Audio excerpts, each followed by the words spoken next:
Welcome. Welcome everyone to the Doc Talk. On behalf of the Women's Fund, welcome to our latest Doc Talk.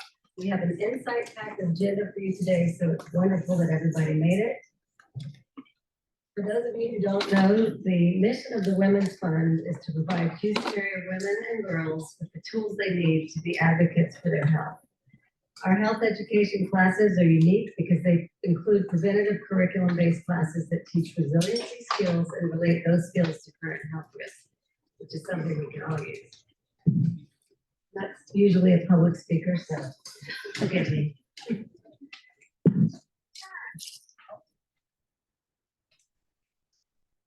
By the way, I'm Dr. Catherine Carmel, also an obstetrician gynecologist, just like Dr. Haber, and we're sort of friends, but mostly by having so many friends in common, and that's how I'm here, and that's how she's here.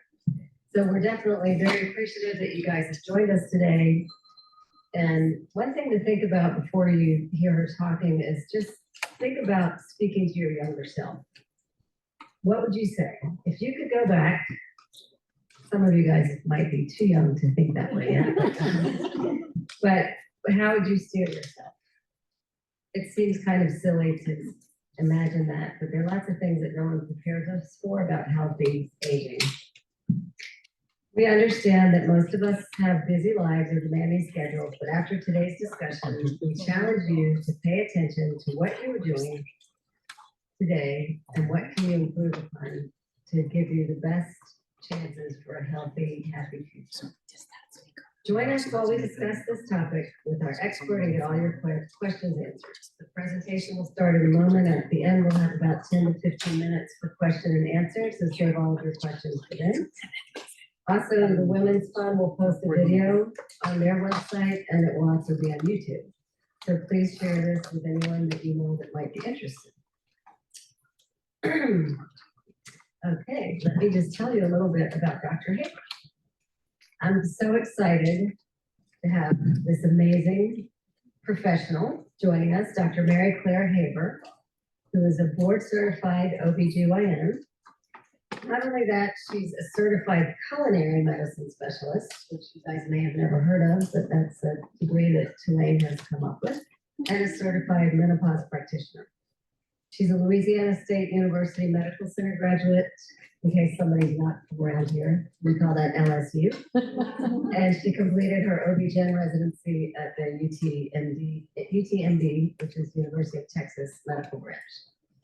So over the years, she was a clinical professor at UTMB and at the University of Texas Health Center in the Medical Center. She's also been associate residency director and assistant professor and hospitalist. You name it, she's done it. And before all of that, she was a geologist. A little known fact. In 2021, she opened Mary Claire Wellness, which is a clinic dedicated to caring just for menopausal patients. Dr. Haber has amassed over 3 million followers, by the way, just since 2021. 2018, 2019. It's amazing. The last 2 years. By posting advice for women going through menopause. She understands that menopause healthcare is in dire need of change and is proud to be leading the conversation. Her educational background and her own experience led Dr. Haber to develop the national best-selling book and online program called the Galveston Diet.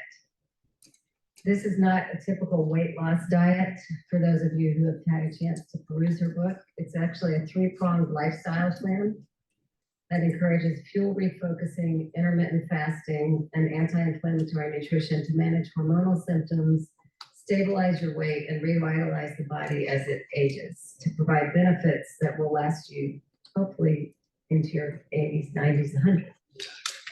She's now working on her second book, which is called The New Menopause, and that will be released in the spring of 2024.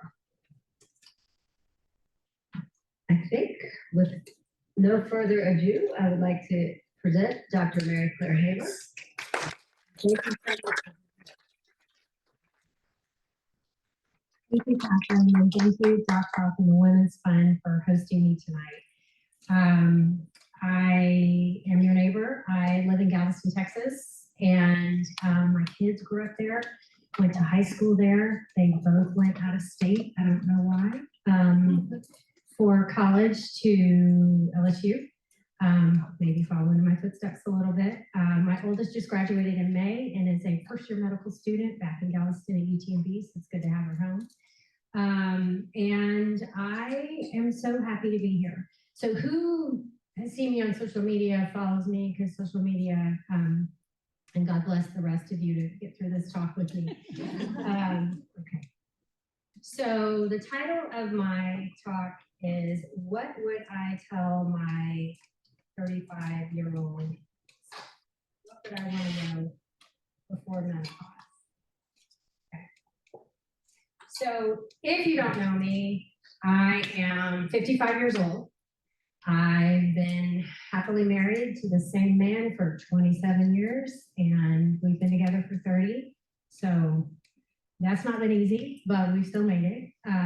I have two daughters, Catherine and Madeline, and I also now am done something pretty radical in my profession. I have chosen to focus my practice solely on the care of the menopausal woman. And there's not very many people who do that, and it's not that easy to do. In medical practice, especially in what we do, we get paid by insurance companies to do procedures. That's where we make most of our money, to deliver the babies and do the surgeries and the pap smears and the biopsies and all the things that we do with our practice. To sit down and talk with a patient and untangle years of misinformation and really understanding her symptoms and get the blood work needed to be done takes me about an hour. And so it's really, really difficult to like build a practice around that. But fortunately, I have been able to do it. So in my clinic journey and with social media, I've spent thousands of hours talking to people, offline, online, in clinic. And I've learned that there were significant gaps in my own training. I'll be absolutely honest with you. I don't think I was a very good menopause provider for most of my career. I would say I was smart. I passed all the tests. I flew flying colors through my boards, thank you God.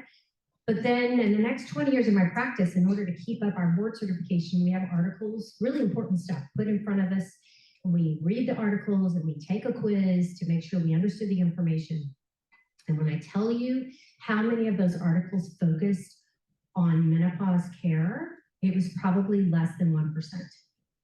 Lots of great stuff we need to know. Lots of stuff about obstetrics and new surgical techniques and oncology and racial disparity, all very, very important things. But there was just this gap in menopause care and menopause research. So here's me at 35. She's cute, right? So I didn't really think much about menopause back then. That was something like way on the horizon, so far away. And I had a few patients who were menopausal, sure, but most of my patients at that age were the same age, kind of, or going through the same life phase that I was, having babies at the same time, raising kids at the same time. And so it wasn't until I was going through my own menopausal journey that I really started to realize there's something missing here. There's something wrong. And I really did take menopause for granted. I kind of held on to this misguided belief that I would be one of the lucky ones who would breeze through my menopause because I was kind of healthy and thin. And so I really equated this like kind of genetic gift that I had to stay on the thinner end of things with that meant that I was going to be healthy. And then I really kind of felt that some women who were suffering from menopause, it was because of poor health choices and not because that was what they were genetically predisposed to do. But, you know, life actually taught me a very valuable lesson here and had many, many other plans for me. So I have a condition called polycystic ovarian syndrome. I have the thin version. I had tremendous fertility issues to get pregnant with my daughters. I've had miscarriages along the way. I had surgery, lots and lots of things. And I have two healthy kids, and thank God for all that. So to treat my condition, I was on birth control pills and very happy with them. My husband completely volunteered to have a vasectomy, and I said, no, I got to stay on this medicine anyway. Don't worry about it. We're good. And at about age 47, 48, I was like, okay, I sat down with my practitioner during my well woman exam, and we said, let's get off the pill and kind of see where you're at, because the pill is treatment for perimenopause. And we didn't know what naturally I was doing behind the scenes to see if I was fully menopausal yet. So I stopped the pill, and my oldest brother at the time, so I'm from a huge family. I have 6 brothers, same mom and dad, and 1 sister. My oldest brother, Jeff, died when I was 9 years old from acute lymphocytic leukemia. He had an 11-year battle. He's actually what at the time was one of the longest survivors. We were lucky to have him when we had him, as long as he was in my life. And then my next brother, Bob, who's the next in line, was diagnosed with HIV and hepatitis, probably when I was in early college. And his disease process was not going well. And he was having end-stage liver failure and complications from that. So I'm stopping the pill. I get a call. I'm in the OR in surgery, okay?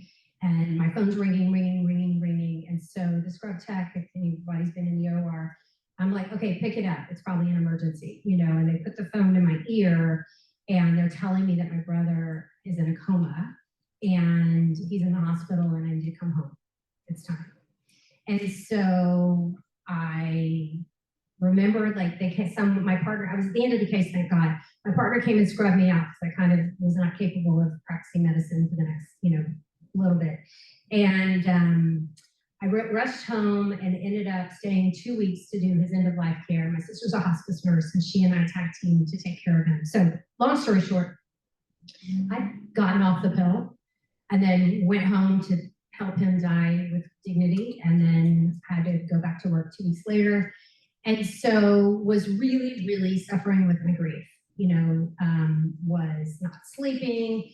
I was waking up throughout the night. My nutrition went out of the window. I was just eating whatever I could stuff my face with. I was not exercising. I had no energy to do anything. And so that went on for a few months. I was grieving, but still having to go back to work and not getting the therapy and the care that I needed from this traumatic incident in my life.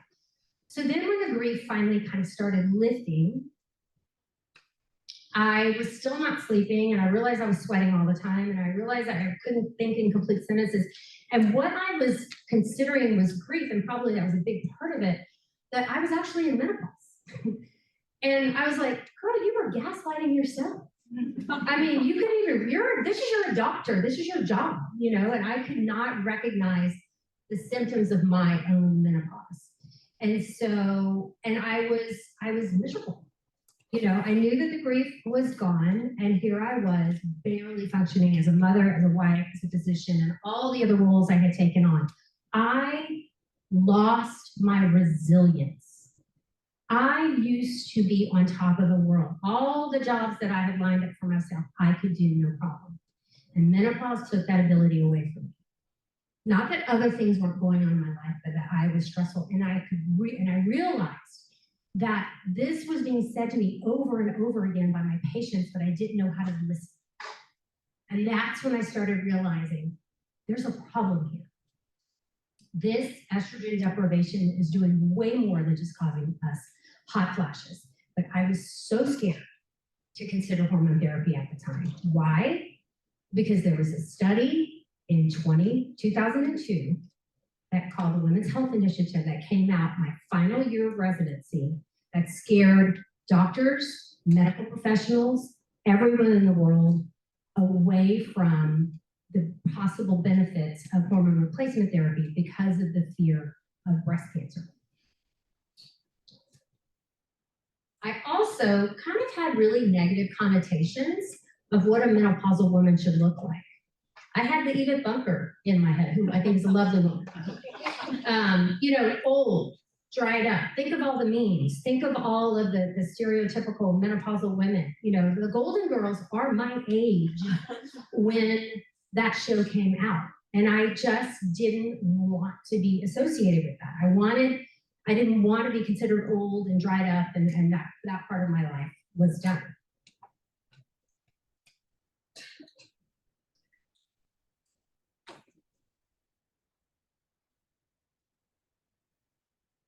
So Yeah, had the hot flashes and the sleep disruptions and the unexpected, the joint pain. Who else in here has joint pain? That one has taken me out. I mean, I did not see that one coming. The frozen shoulder, anybody? Oh. Yeah, definitely menopausally related.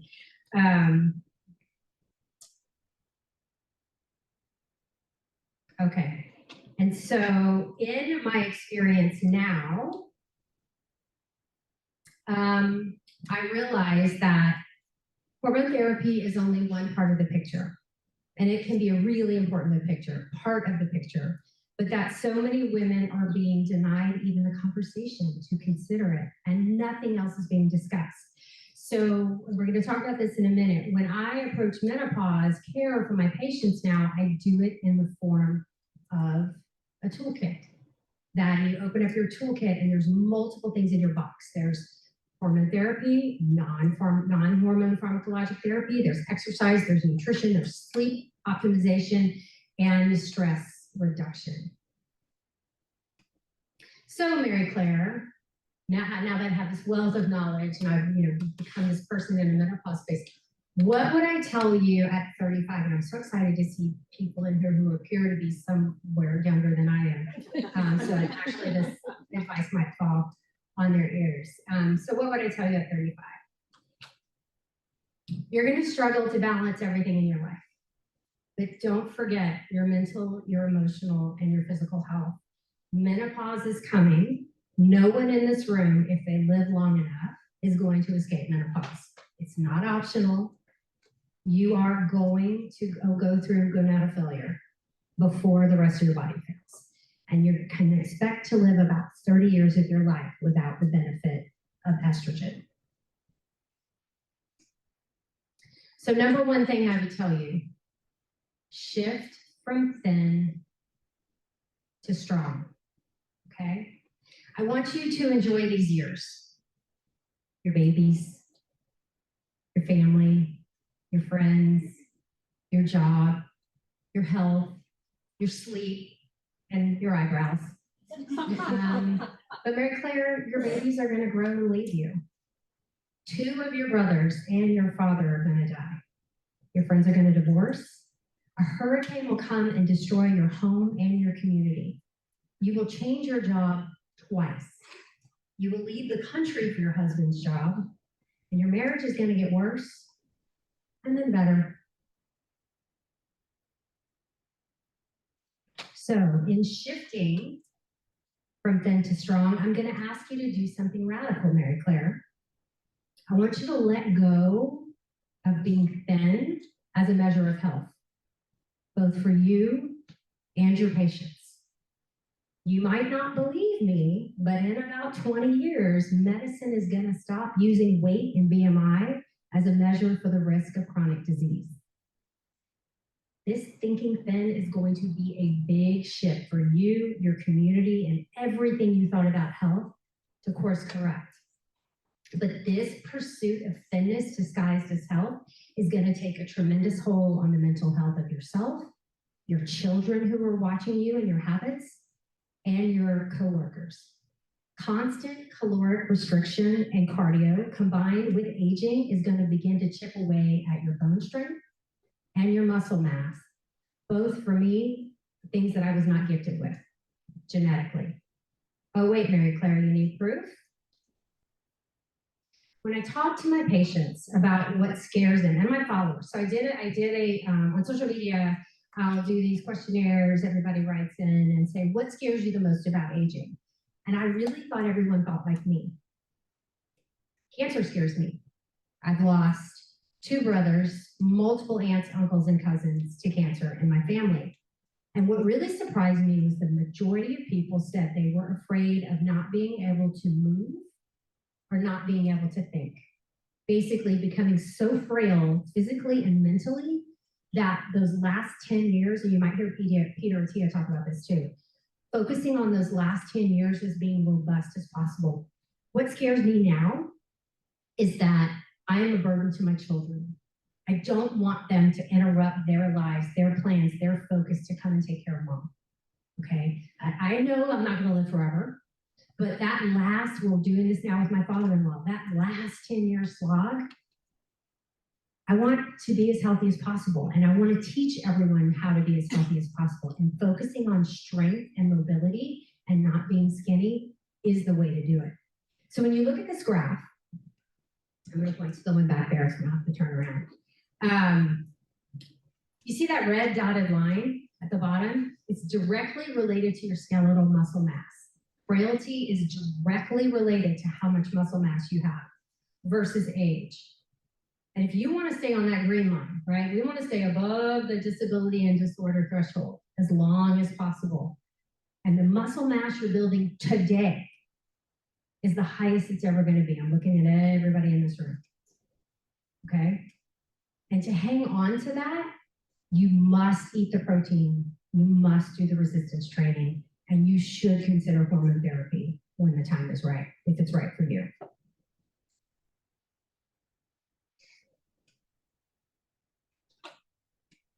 The rate at which we lose muscle mass, just because of aging, is about 7 to 8% per decade, starting at age 40.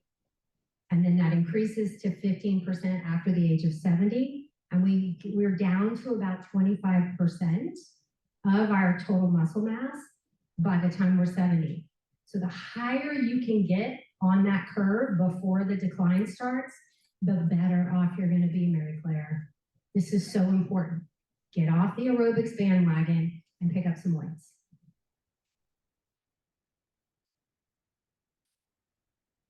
Here's the other fun fact. Osteoporosis is directly related. The skeletal muscle unit acts as one. The stronger your muscles are, the stronger your bones are going to be.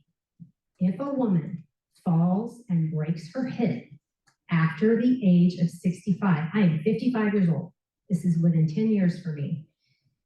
If she doesn't go to surgery and have it repaired, her chance of death in 1 year is 72%. It is still almost 30%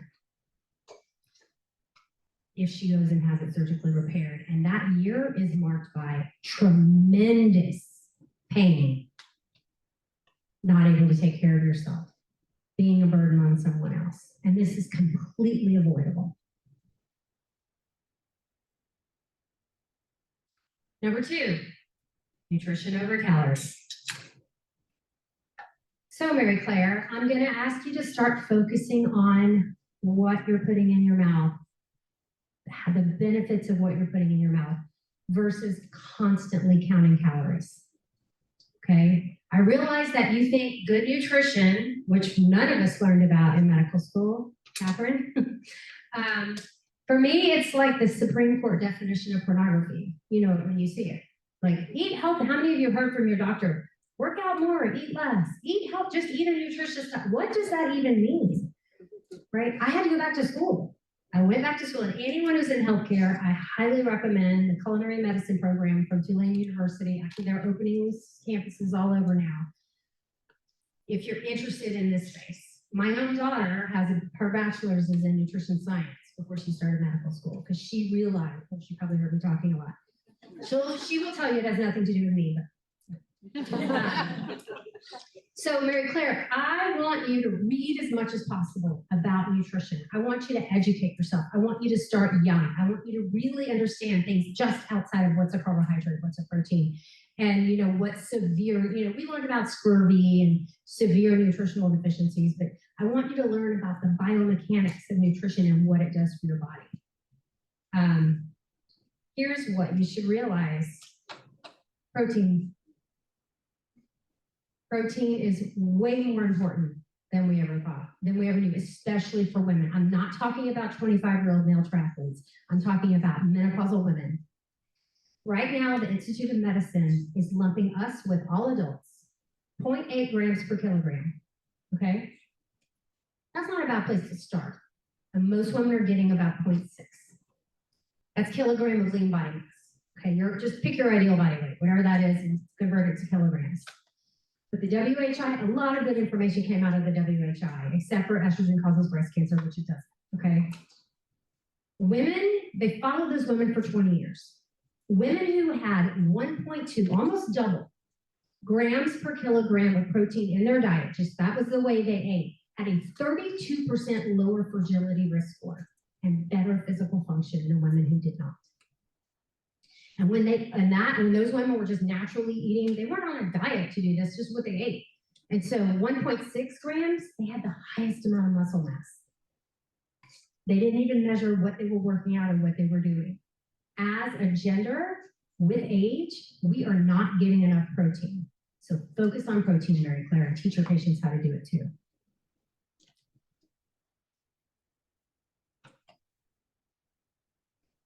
Okay, what you eat is important, and there's a reason why.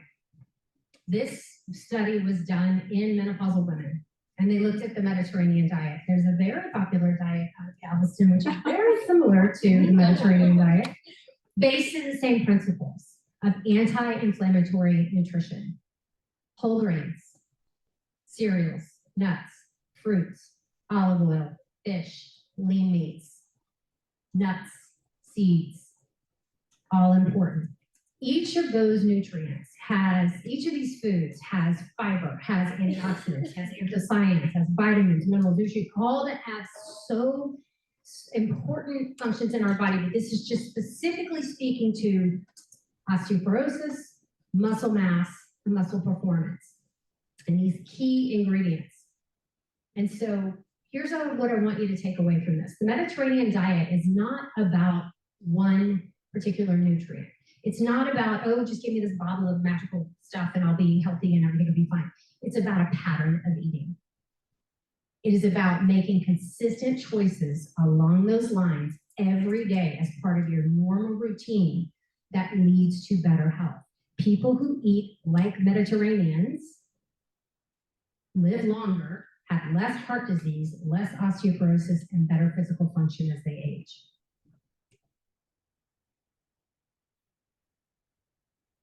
Postmenopausal women, age-matched controls, meaning, remember, we all go through menopause at different ages, okay? 51 is average. So when I say go through menopause, I mean, in medicine, the definition of menopause is 1 year after your last menstrual period. What if you have a history? It basically signifies gonadal failure. Your ovaries have gone to sleep, they're not waking up again, they're done. You're no longer going to create estradiol or progesterone coming from the ovary. A little bit of testosterone is still made, a little bit.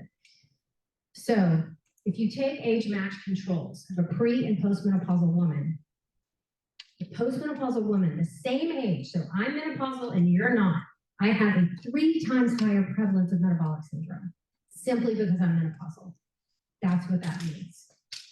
And so realizing that and taking the nutritional steps, the exercise steps, the stress reduction steps, the pharmacologic steps that you need can get you closer to your premenopausal health.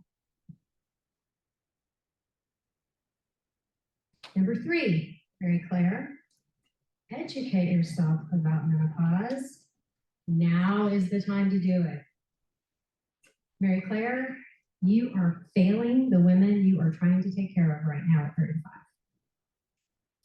You are relying on the training that the system gave you, and the system is currently built to fail the menopausal women. We are not little men. We are not men with periods. We have our own unique physiology, and that physiology changes when our ovaries fail. And science is struggling to keep up with that. You mean well and you work hard, but you are absolutely failing if you rely on the training that you were given. So the Menopause Society, any health professionals, is a great place to start. They have wonderful information, all vetted. If you're looking for an organization to join and to learn some new information, I highly recommend it. It used to be called the North American Menopause Society, and they just rebranded to the Menopause Society. So let's do an experiment. Everybody get up their phones real quick. Okay, so I want this half of the room. Okay, everybody pull up the PubMed website, PUBMED, PubMed.org. So this is where I go to look up research articles. Okay, so this half of the room, I want you to type in on the search bar in PubMed the word pregnancy.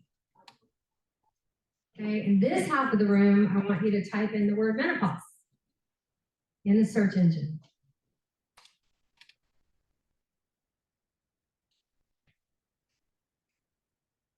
How many articles on pregnancy? What do you see? 1.1 million articles, important information. We need research in pregnancy. We need safe, healthy, and happy pregnancies, right? Okay. Now, remember, the women's health budget, pregnancy falls under that. Okay, so all the NIH funding, National Institutes of Health in the US. Okay, we got 1.1 million articles. How many menopause articles? 95,000. 10 to 1. 10 to 1 of the brain power, of the research, funding, going to pregnancy and reproduction. And I feel like this half of the room, are we 10% as important? Are we 10% as less worthy? Are we not able to intervene in a menopausal woman's life so that she can be as healthy as possible and age as well as possible? What I learned in my OB-GYN training was so important. I'm proud of every single thing, but there is gaps. And why is that? Society, misogyny, patriarchy. But we can change it. Number 4, let's consider aging a privilege. Getting old is a privilege, Mary Claire. You may not know this right now, but one that is going to be denied to 3 of your brothers. You're going to stand on a stage at 55, and in 2 years, you will have outlived 3 of your brothers. Not everybody gets to go through menopause. And it's time, you're going to find that you have this voice on this thing called social media. And Mary Claire, you're going to challenge the societal prevailing notions about what a woman aging looks like and what she can do with her life. At 55, you will be more successful than your wildest dreams. You will educate millions of women every day on this magical thing called social media that you don't know what it is right now. And you will provide cutting edge menopause care and teach others how to provide it.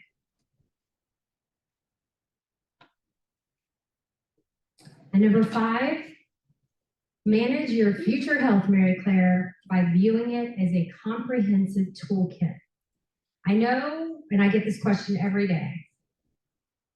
Stop looking for one quick fix. Everybody wants, if I can just do one supplement or give me one pill or one magical thing that will, fix all my problems. What I've learned through this journey is that patterns of behavior are what really turn the needle for your best health and be able to function through menopause, not magic bullets. And so again, nutrition, movement, stress reduction, sleep optimization, supplementation, which does not take the place of good nutrition, it supplements good nutrition, and community support. There's a lot of great online resources now and communities are developing, but my biggest challenge is that every single one of you tell your menopause story. Tell your daughters, your coworkers, your friends, your nieces. Tell your husbands, your sons. Let's normalize this conversation. And so, Mary Claire, I say this with love. You won't see menopause coming, but it will rock your world. It will challenge your mental health, your beliefs, your relationships, and through your own battles with menopause, you will fight to peel away the shroud of mystery, emphasizing how much education is important and shaping all of our experiences. So I'll leave some time for a Q&A.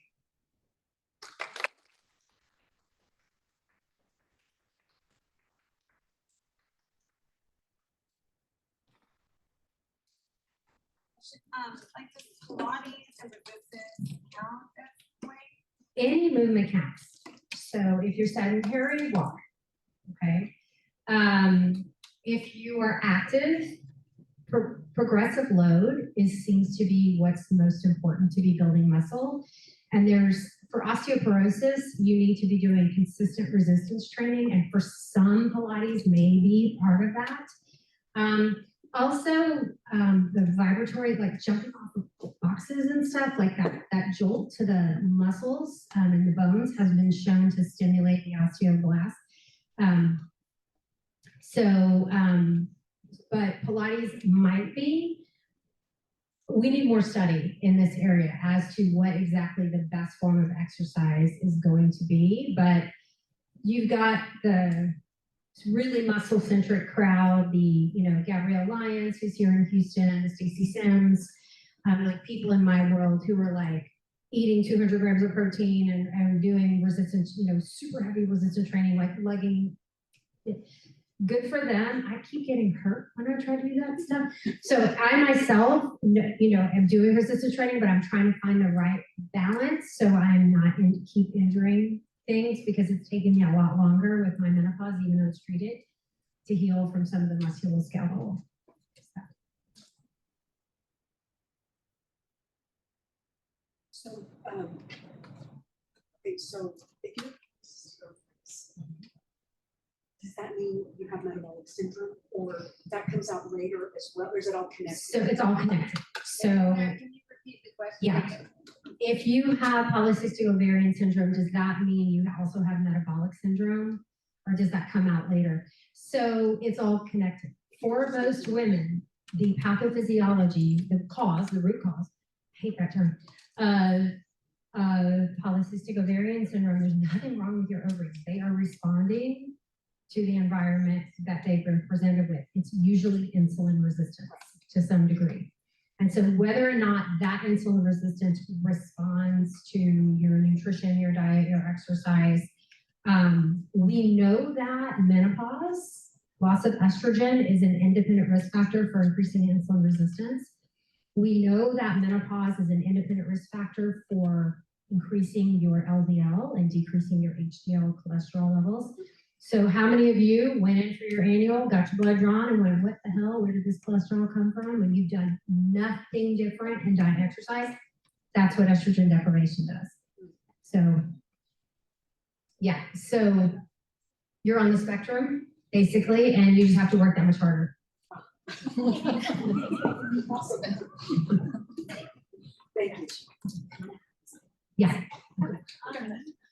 You mentioned stress management earlier. How did you manage your stress while going through all of this, still having a job and kids? Okay, not very well, but back in the day, my kids could probably get up here and give a testimonial. I can tell you what not to do.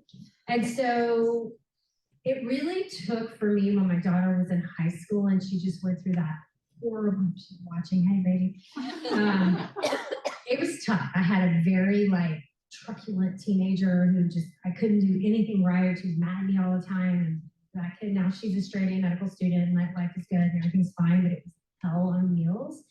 And through that experience, I learned to get help. I got therapy. I learned about meditation and journaling. I always thought that was woo-woo. I was too busy, but it really taught me how to carve out time for myself and put my own oxygen mask on first.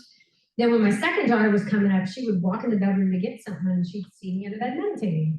My older daughter never saw that. So I don't think there's one thing for stress reduction that's going to work for everyone. It might be prayer, it might be meditation for me, or journaling, or yoga, or calling your girlfriend, or whatever. But I think all of us have been socialized to take care of everybody else's needs, and and then we end up last. And then when you layer on all the hormone changes, it gets really, really hard. So if you could figure that out now, and it's not selfish to take care of yourself first so that you can be a better partner and friend and coworker and mother and all the hats we wear in the jobs we do. My husband has no trouble taking time for himself. So. I'm coming with the mic for you.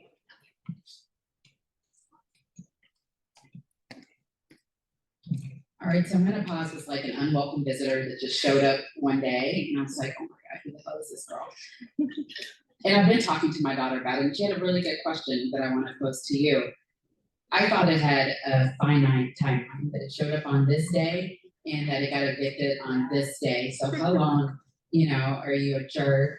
Do you have brain fog? Do you know? So, when I was in school, we learned about the classical symptoms of menopause, meaning hot flashes, night sweats.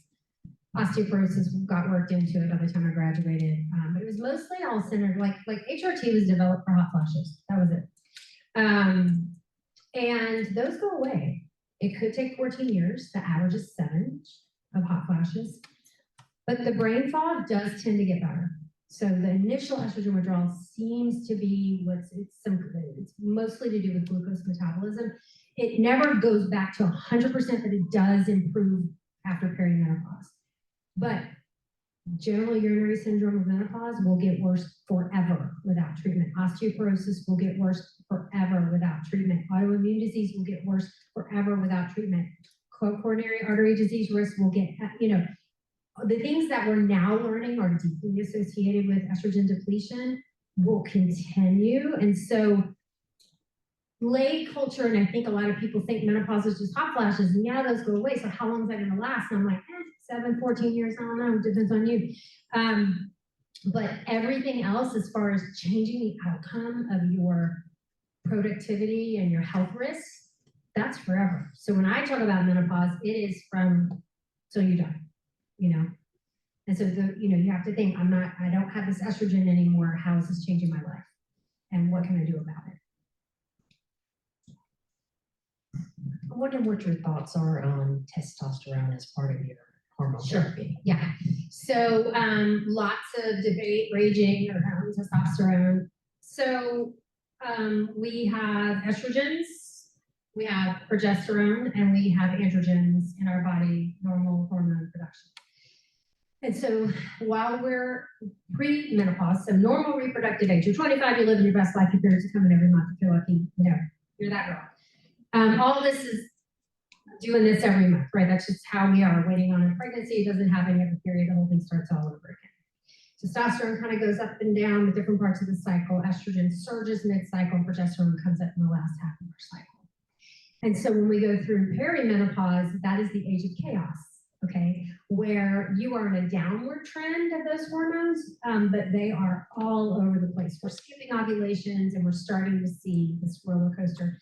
And then when the ovaries fail, we have no more estradiol production from the ovary or progesterone. We have a little bit of testosterone being produced by the ovary, but most of that now shifts to the adrenal gland. Okay, so we have some testosterone production. It doesn't crash as hard. So do we supplement that? Every single woman who gets a testosterone test in menopause is going to be moved. Okay, that's just unless you have a tumor. So is she going to benefit from supplementation? Definitely if she has a hypoactive sexual desire disorder. So when we're talking about libido in layman's term, libido was coined by Sigmund Freud. I don't like him. He's actually a misogynistic, horrible person. And so I don't like to use his terminology. So when I talk about sexual function with my patients, I'm like, does it bother you? Are you bothered? Do you care? Yes or no? Okay. She's like, yes, it bothers me. I miss it. I miss that part. I want this back. I'm like, okay. So we have desire disorder. We have arousal disorder. Arousal is what happens in the pelvis when we get stimulated. Okay, blood flows and things change and move and shift and whatever. So we have orgasmic disorder. We have pain disorder. And then we have relationship disorder.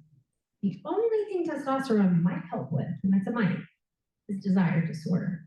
So if we go through the Rolodex and we ruled out all the other causes and it seems like a pure desire disorder, we can consider a trial of testosterone. Now, that being said, there are testosterone receptors everywhere in our body, just like estrogen.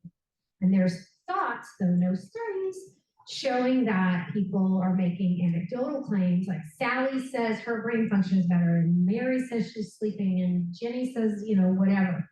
But we don't have randomized control studies, placebo controls showing any of that, only for HSTD, desire disorder.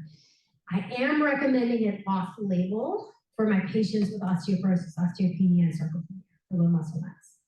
So, because it just feels like a good thing to do. Now, there's another caveat with testosterone. normal physiologic ranges for a woman, like you're 25, remember rocking your best life, want to do it every weekend with your boyfriend. So your testosterone level average is about 45, max is 70. If you're not on supplementation and you get above 90, it's my job to look for a tumor, okay? Or sometimes a PCOS can get in the 90s. Some practitioners, especially one particular company that's doing these the implantables in their like handouts they're giving to the healthcare providers who don't know how to prescribe testosterone, they're being told by the manufacturer how to do it. You want to run a woman between 150 and 250. Male levels start at 230. They go up to 1,000, so there's a big range inner difference between men.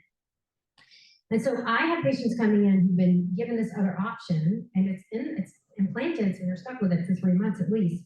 And they're running 300, 400, 500 months after they were inserted. So they're basically in like male transition levels. And if that's what they want, that's fine. I'm not the right doctor to transition you to a male level.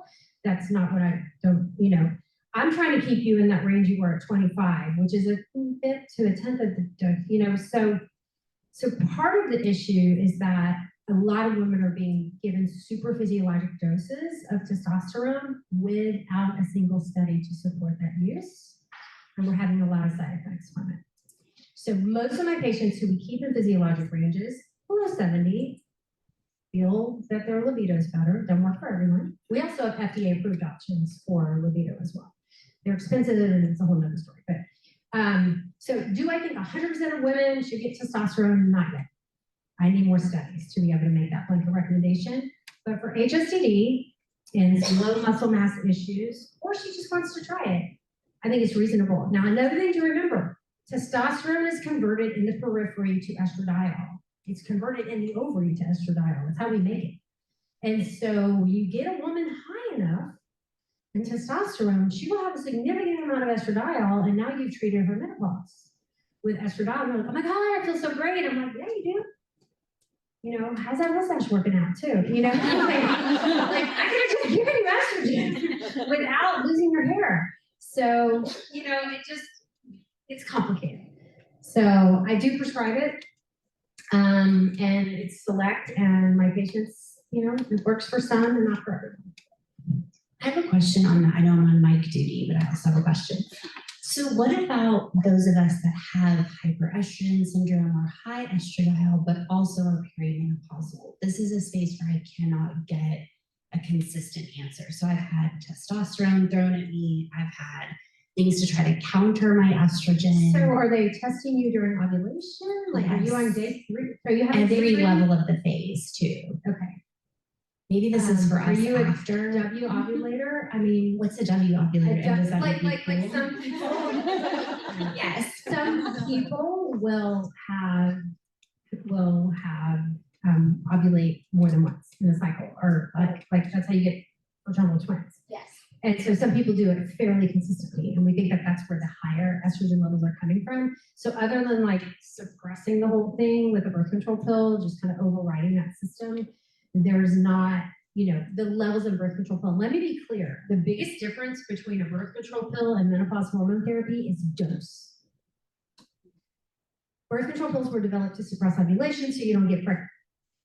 Menopause hormone therapy was made to make your hot flashes go away. So we have high dose birth control pills, low dose birth control pills, higher dose HRT, low dose, and it's just kind of a continuum. And when, we still don't have a lot of studies on menopause hormone therapy, by the way.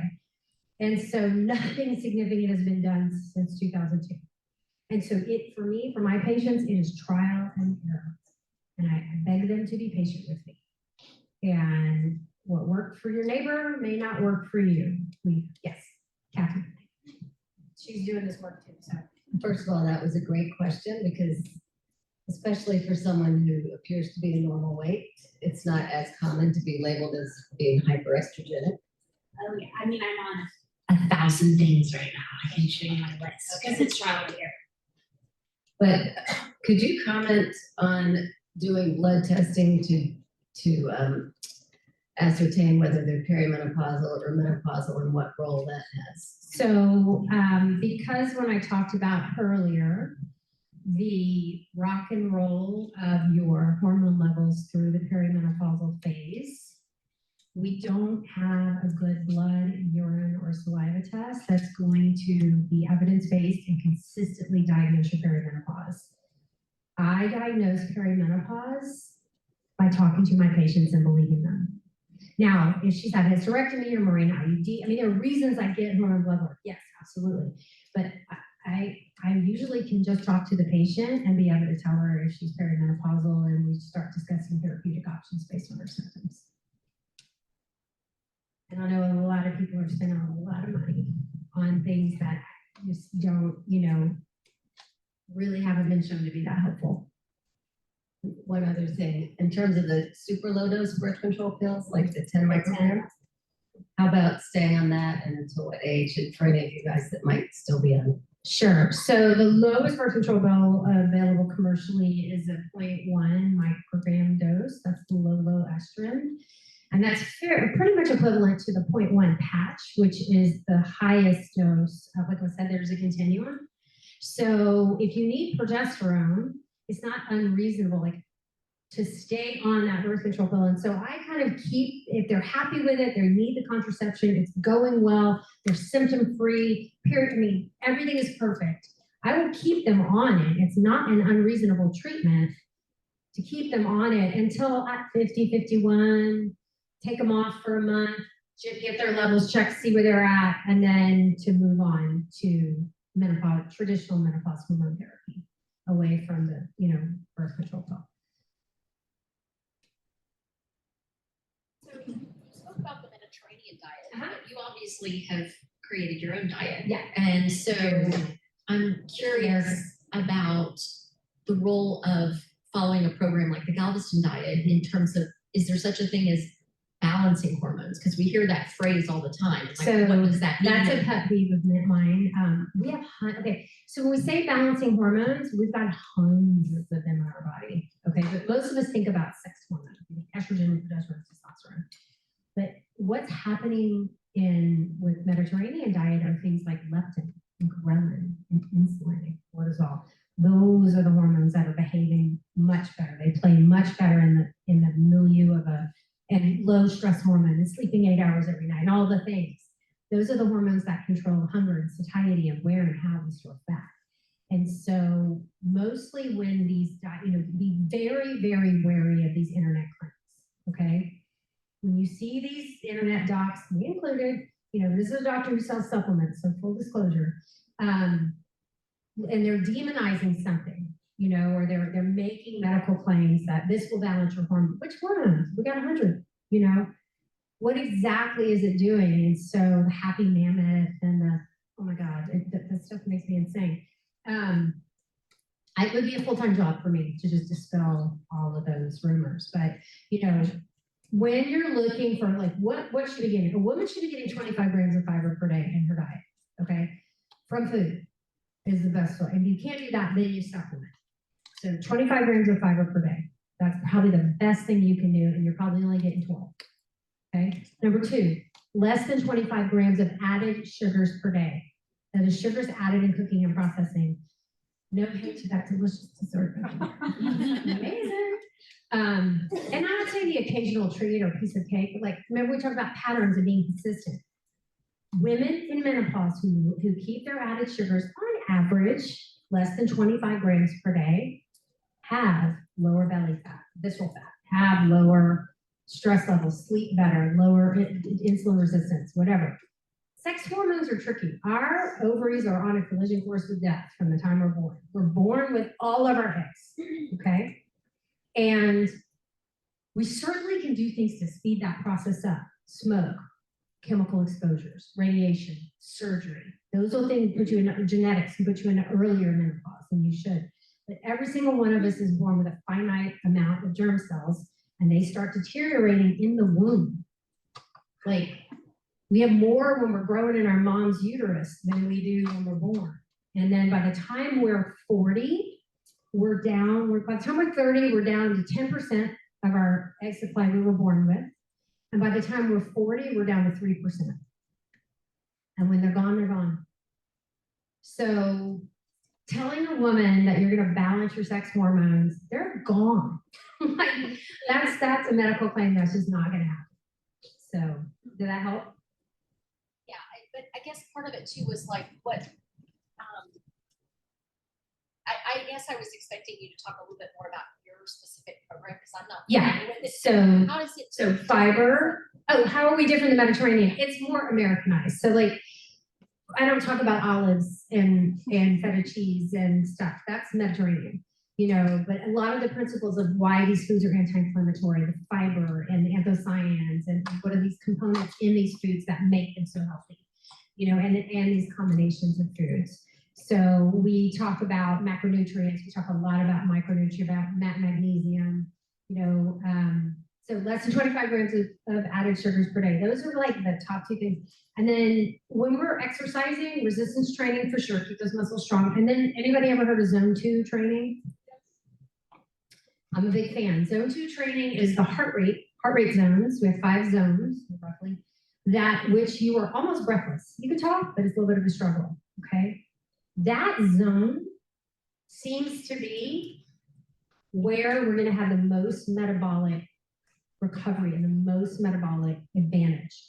Not the HIIT. I like HIIT, you know, I like jumping around dancing with my girlfriends at the gym, but 150 minutes a week in zone 2 training, this was actually done in perimenopausal and menopausal women, seems to be kind of the sweet spot for us. And so I put on a podcast, I put my treadmill up on an incline a little bit to get that kind of work done. I just track my heart rate on my watch. So I know. And then there's a calculation, you can Google it, but it's like 220 minus your age. But now the watches are so sophisticated, they'll tell you what your zones are on the Apple Watches or the smart watches. So I didn't wear mine today. That's kind of amazing. Yes.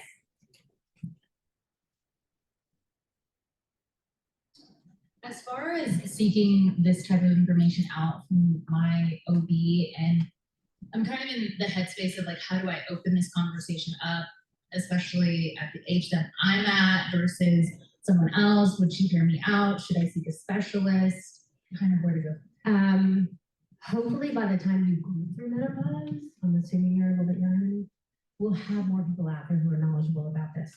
There is a tremendous lack of training in our residency programs. And, you know, one of my big advocacy projects is putting pressure on the American Board of OB-GYN to improve what we're at. I mean, we can speak to this, you know, a little more than half of what we do in OB residency is OB.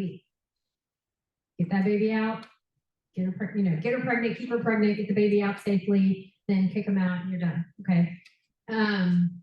Then everything else goes into gynecology, and that's reproductive endocrinology, getting people pregnant, mostly.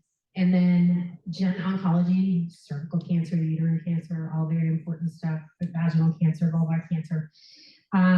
Surgery, we spend a ton of time in the OR learning how to do hysterectomies and all the complicated procedures. In menopause, I didn't have a menopause clinic. I didn't go to a clinic to learn how to take care of a menopausal woman.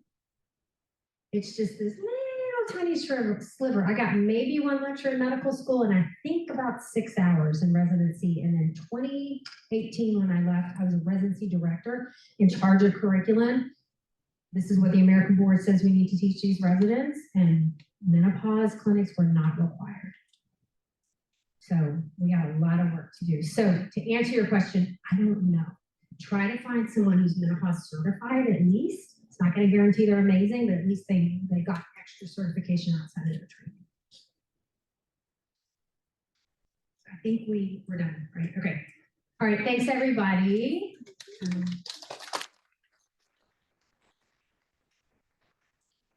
Thank you, Dr. Papers. That was wonderful. Paper, excuse me. I'm Linda Rhodes. I'm the executive director of the Women's Fund, and I want to thank you all for being here today. And I want everyone to give Mary Claire a big round of applause.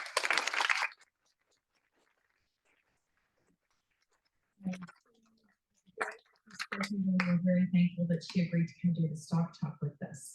We're thrilled you're with us Monday evening. The Astros are playing. Oh my, those Rose. So I know it's a big commitment to be here. We'll all be in rush hour together. I'd like to take this opportunity to thank Dr. Catherine Carmel. She introduced us and she goes, I have a fabulous topic for Dog Talk. And wow, it was fabulous. And I've got questions. I want to thank our good friends here at the Lion Group for hosting us today, and Casey Curry. They do all of this as a pro bono for us, free. I mean, they host us, they bring in their staff to do the video, the wonderful food. Everything is wonderful here, and it's just a nice spot. We couldn't have done this series without one of our best supporters, Dr. John P. McGovern Foundation. They've been supporting us for over 40 years, and they fund us every year, and we're able to do things like this and provide our books and our classes and everything. Thank you for attending today. We are currently working on topics for 2024. This will be our last Talk Talk for the year. So I hope you like the time of day. We do them at lunchtime. We've been doing them at lunchtime, so give us some feedback on that. And moving forward, we're going to host them in person only. We feel like it's a more engaging opportunity to ask the doctors questions, to interact with people. So hopefully you'll be back again. And if you aren't following us on Instagram or Facebook, please do so. We're the Women's Fund Houston. We also have a YouTube channel. I believe they mentioned that earlier. We have close to 80 different topics posted on our YouTube channel. In fact, Melanie, who was our speaker person, just did a doc talk for us last month on sleep. There's lots of incredible topics out there to hear about, and it's the Women's Fund Houston. And this presentation will be posted. It probably takes us a good 72 business hours to get it done, sometimes a little longer, but it will be posted on YouTube. We're not going to do the raffle just right now because we want you to have a little bit of time to visit and mingle, but we do have one of Mary Claire's books available that we're going to be raffling off. We have some people who came in late. If you did not get a raffle ticket, raise your hand and we'll come around real quick and get that for you. So there's some people in the back, Andrea, that need raffle tickets. And again, thank you for being here. If you want to know more about our free programming, please go to our website, thewomensfund.org. Look for free events. We have a program coming up, our Women's Health Lecture Series coming up on November 16th with the University of Houston downtown. It's going to be on quality of life, living the best life you can, putting together an excellent panel there. And we also have some other things coming up in the awareness series we do with Kelsey Siebel on a regular basis. And we do a wonderful membership luncheon where we'll be on December 1st and we'll have a good for you message then. So it's all on our website. Go visit it. And thank you for being here.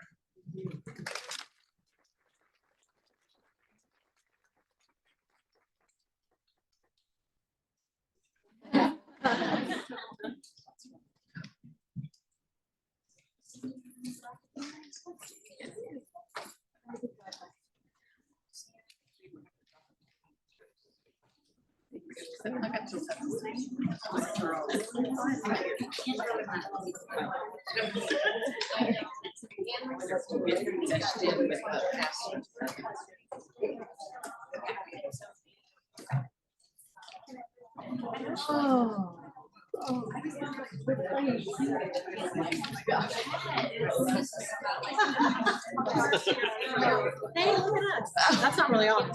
What's your board? Oh. It was good. It was good. It was good.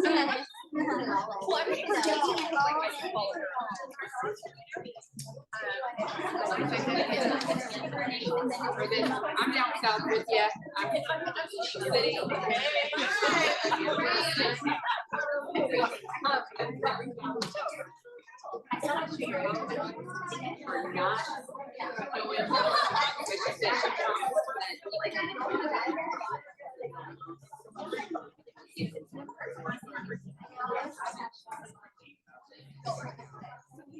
Good on you. Meeting in trouble.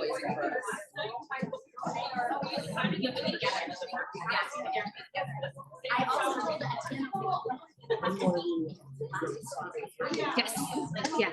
Stop the recording. It's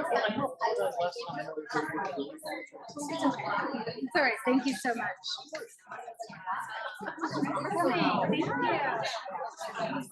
Thank you. Can I give this back to you? Box is over there.